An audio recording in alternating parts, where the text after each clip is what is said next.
शादी के पहले से ही विभा को कपड़े धोने का बड़ा शौक था। कभी नल के नीचे तो कभी तालाब के पास। अरे मेरी नीली वाली लुंगी नहीं दिख रही है। विभा की अम्मा, कहाँ रखी है लुंगी? अरे वो तो विभा ने परसों ही धोकर रखी थी आपकी अलमारी में, देखो वहीं होगी। वो ना मैंने आज धो दी, मुझे लगा कि गंदी हो गई होगी। अरे कैसे गंदी हो गई थी? उसे तो मैंने पहना भी नहीं। हे भगवान, इस लड़की के कपड़े धोने की आदत से परेशान हो गया हूँ मैं। जितना तो घर में राशन नहीं आता, उससे कहीं ज्यादा डिटर्जेंट पाउडर का खर्चा है। इसकी शादी करवा दो, शादी जाए अपने घर में ही करे काम, फिर चाहे घर के कपड़े धोने हो या पूरे गांव के। हाँ ठीक बोल रही हूँ, देखता हूँ मैं कोई लड़का। वो दिन भी आ जाता है जब विभा को देखने लड़के वाले आ जाते हैं। लड़की मुझे अच्छी लगी। होने वाली सास कहती है, बेटी अगर कुछ पूछना है तो पूछ लो। वैसे तो हमारी लड़की बहुत ही शर्मीली है, जो बोल दो वो मान लेती है, इसे क्या पूछना होगा। अरे कैसी बात कर रही हो माँ, मुझे इन लोगों के घर रहना है, सवाल तो कई है। हाँ हाँ बेटा, पूछ लो ना, क्या पूछना है। आप लोगों के घर कपड़े कौन धोता है? सास का मुंह बन जाता है। देखो, अगर तुम ये कहना चाहती हो कि तुम्हें कपड़े धोने नहीं आते तो सुन लो, कपड़े मैं ही धोती हूँ, लेकिन तुम्हारे आ जाने के बाद मैं रुमाल तक नहीं धोऊंगी। अरे चुप रहना भाग्यवान, बहू बेचारी घर आई नहीं, उसे डराना शुरू कर दिया। वो क्या है ना बिटिया, अभी तक तो ये कल्लू की माँ ही धोती थी, लेकिन अब तुम्हारे पापा तो दहेज में वॉशिंग मशीन देंगे ही। तभी विभा की माँ बोल पड़ती है, सवाल भी पूछा तो क्या। वैसे भाई साहब, मशीन की तो फिर भी कपड़े धोने की कैपेसिटी होती है। मतलब जो बिटिया दे रहे हैं ना विभा, इसे कपड़े धोने का बहुत शौक है। ये आप लोगों के क्या, आस पड़ोस गांव मोहल्ले सबके कपड़े धो दे और उफ तक ना करे। बाहर देखा नहीं आपने कितने कपड़े सूख रहे हैं, सब हमारी बिटिया ने ही तो धोए हैं। बस भी करो ना माँ, शर्म आ रही इतनी तारीफ सुनकर। और तो और एक दाग निकाल कर दिखाओ तो मान जाऊं। हाँ अच्छा अच्छा, माफ करना बेटा, मैंने गलत समझा। हमें तो रिश्ता बहुत पसंद है। और ऐसे जुड़ जाता है रिश्ता कपड़े धोने का शौक रखने वाली विभा का। उसकी शादी हो जाती है कोयला फैक्ट्री में काम करने वाले कल्लू के साथ। शादी के बाद अचानक विभा चिल्लाती हुई सास के पास आती है। सासू माँ, अरे सासू माँ कहाँ है आप? ये तो धोखा है, धोखा दिया आप लोगों ने मुझे। इसे ससुर के चक्कर के बारे में पता चल गया। अरे तो उसमें तुझे क्यों धोखा मिला है? अरे नल में पानी नहीं आता, कपड़े कैसे कब धुलेंगे? अच्छा अच्छा, तू पानी नहीं आ रहा उसकी बात कर रही है। तो आपने क्या सोचा? कुछ नहीं। अच्छा, तेरी माँ ने कहा था कि कपड़े धोने का शौक है तुझे, याद आया मुझे।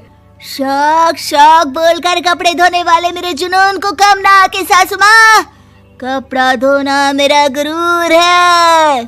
तभी पति भी वहाँ आ जाता है। अभी अभी मैंने इसे सनी देओल की फिल्म दिखाई है, उसी के डायलॉग मार रही है माँ। अच्छा सुन, साफ साफ बता रही हूँ, पानी सुबह 4 से 6 और शाम को 10 से 12 आता है, समझी? विभा टाइमिंग सुनकर हैरान हो जाती है।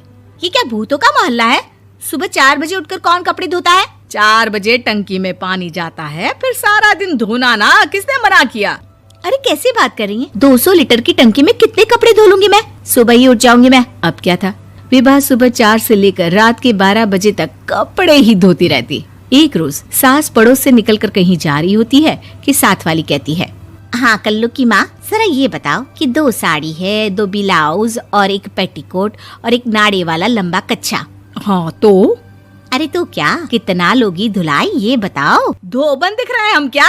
हमारे पति सरकारी नौकरी से अभी अभी रिटायर हुए हैं और बेटा सुपरवाइजर है कोयला फैक्ट्री में। धोबन समझ रखा है हमें?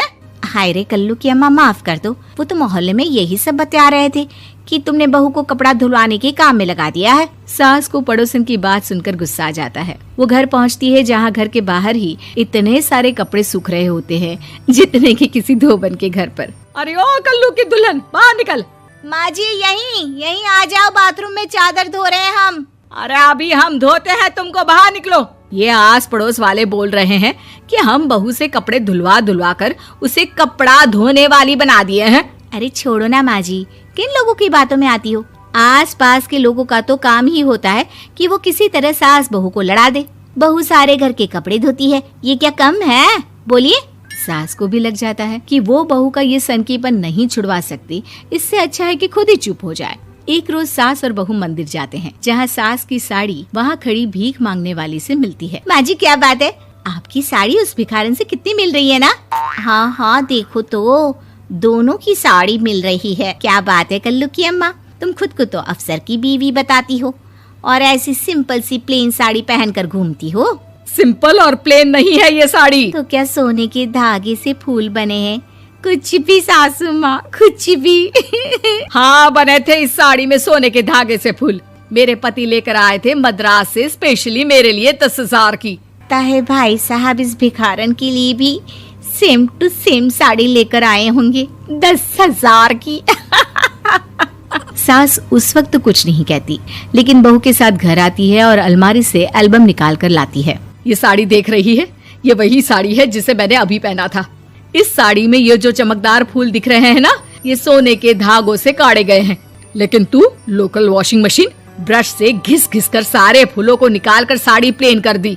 मुझे माफ कर दीजिए सासू माँ। और तो और, जब मैंने तुझे तेरी गलती के लिए कुछ नहीं कहा, लेकिन तूने तो सबके सामने मेरा मजाक ही बना दिया। क्यों? बहू को समझ में आ जाता है कि अब से उसका कपड़े धोना बंद।